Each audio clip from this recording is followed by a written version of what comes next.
물건을 살 때는 원칙을 고수하라. 10억을 모으고 싶으면 물건 하나를 사더라도 원칙을 지키자.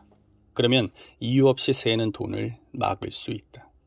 물건을 살 때는 먼저 이 물건이 과연 꼭 필요한가? 라는 질문을 스스로에게 던져보자. 그리고 꼭 필요하다면 그 기간이 언제까지인지를 생각해보자.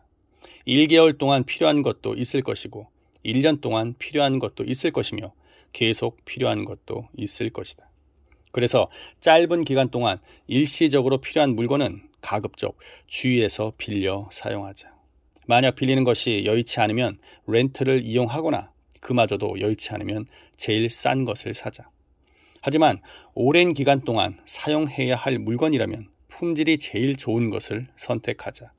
지금 당장은 돈이 더 들어갈지 모르겠지만 오랜 기간을 사용하다 보면 오히려 비용이 더 싸게 드는 법이다. 인천에 사는 수십억 대의 자산가인 표 전무가 바로 이런 식으로 물건을 구입하는 사람이다. 표 전무가 입고 있는 갤럭시 코트는 산지가 10년이 넘었지만 2년에서 3년밖에 안 돼 보인다. 10년을 입어도 1년 된 것 같은 옷이라는 선전 문구가 딱 어울리는 옷이다. 또한 거실의 소파도 물소 가죽으로 만든 것을 사용한다. 괜히 값이 싼 소파를 사면 껍질이 벗겨지는 등 낡아서도 버리고 집안 분위기와 맞지 않아서도 버리는 경우가 많단다. 그래서 표 전무는 오랫동안 자신과 같이 있을 물건들은 제일 품질이 좋은 것을 고르고 반면에 몇 번 사용하고 말 것은 제일 싼 것을 산다. 그래서 아이들이 한참 자랄 때는 좋은 옷이나 운동화를 사주지 않았다고 한다. 즉, 그가 정한 기준은 가장 품질이 좋은 것을 사든지 아니면 제일 싼 것을 사는 것이다. 꼭 필요한 것만 사는 지혜를 배우자.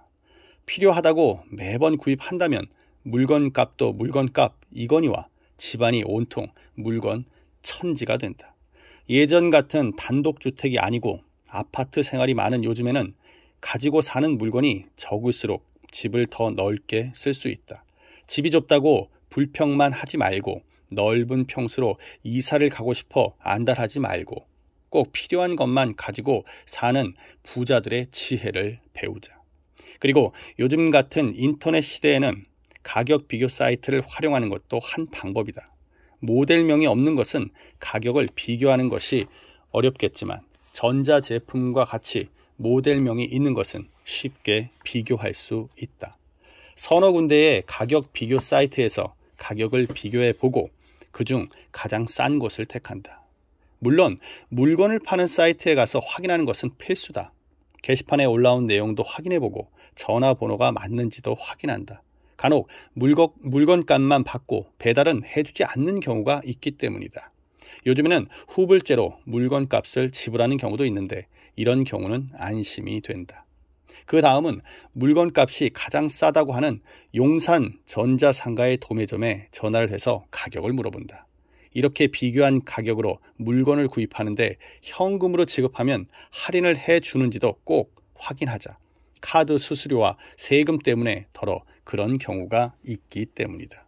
이렇게 물건을 살 때 기본적인 원칙과 절차를 미리 정해놓으면 쓸데없는 곳에 돈을 낭비하는 일도 줄어들게 되고 구매처나 구매 시기를 조절해 좀 더 싸게 살 수 있는 방법도 터득할 수